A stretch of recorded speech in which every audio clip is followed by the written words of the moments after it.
에스퍼 전국 방한, 중궤도 끌려갈까 걱정. 사드 부대 처우 불만도. 기사 내용 요약 안보 미국, 경제 중국 접근법에 양립 가능한 일. 아냐 당신 아들딸이 그런 여건이면 행복하겠나. 사드 부대 철수 언급 그러면 안 됐을 수도 있지만 한국 흔들 필요 있었다. 워싱턴. 뉴시스. 김난영 특파원. 마크 에스퍼 전 미국 국방장관이 문재인 정부 시절 한국이 중국의 궤도에 끌려가는 상황을 걱정했었다고 밝혔다. 안보는 미국, 경제는 중국 접근법이 양립 불가능하다는 의견도 내놨다. 에스퍼 전 장관은 10일 공개된 회고록 성스러운 맹세에서 북한의 지속되는 위협과 중국의 장기적인 전략적 도전을 마주한 한국과 미국의 상황을 언급하며 이같이 말했다. 에스퍼 전 장관은 지난 2019년 7월부터 2020년 11월까지 국방장관을 지냈다. 재임 초기에는 트럼프 전 대통령의 예스맨으로 꼽혔지만 이후 아프가니스탄 철군 등에서 갈등을 빚다 경질된 인물이다. 그는 회고록에서 한국을 동북아 안보 핵심 동맹으로 규정하고 한국과 미국의 관계는 백악관에서 나오는 수사로 껄끄러워졌다라고 했다. 트럼프 전 대통령은 방위비 분담 문제 등으로 동맹을 향해 적대적 발언을 쏟아내고는 했다. 에스퍼 전 장관은 이어 국방부 재임 기간 3년 동안 이런 역학과 우리가 한반도에서 마주한 문제는 내게 특히 우려가 됐다라며 나는 북한 관련 우리 관점은 일치한다고 자신했지만 한국이 중국의 궤도에 끌려가고 있는 점을 걱정했다라고 했다. 특히 중요한 문제는 한국이 중국을 경제적 파트너로 선택하는 동시에 미국을 안보 파트너로 유지하려 노력하고 이들 접근법이 양립 가능하다고 희망할 지였다라며 당연히 아니다라고 했다. 그럼에도 한국이 이런 길을 향하는 것 같았다는 것이다. 그는 나는 북한 문제가 갑자기 사라지더라도 동맹이 더 큰 인도, 태평양 지역과 중국을 상대로 한 우리의 태세 발전의 핵심적이라고 본다라며 양국은 한반도에 미군 병력을 유지할 중요한 이유가 있다라고 강조했다. 사드 문제가 이런 맥락에서 언급됐다. 에스퍼 전 장관은 사드는 한국과 한반도 우리 병력, 심지어 미국의 일부를 위협할 수 있는 미사일 추적과 요격, 역량을 갖추었다라며 중국은 2016년 사드 배치 발표에 성난 반응을 보였다라고 지적했다.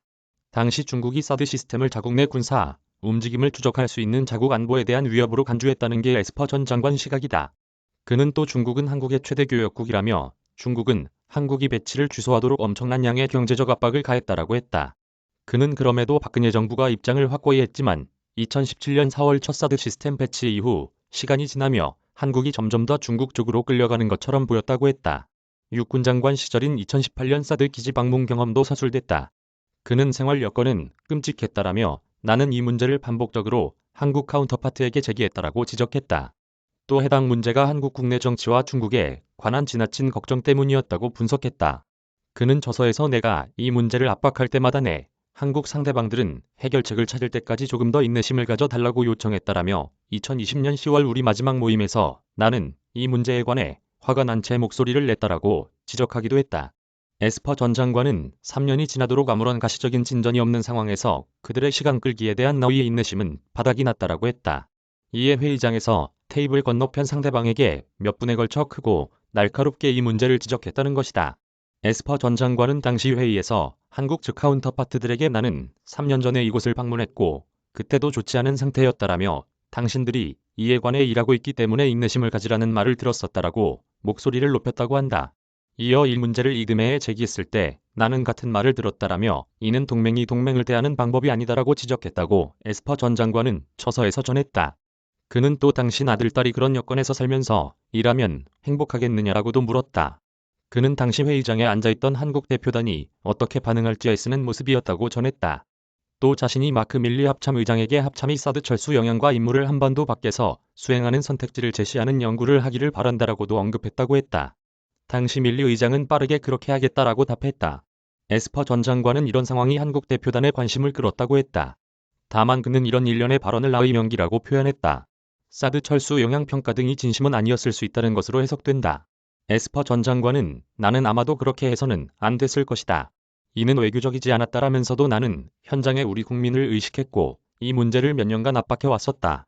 나는 한국을 흔들 필요가 있었다라고 강조했다.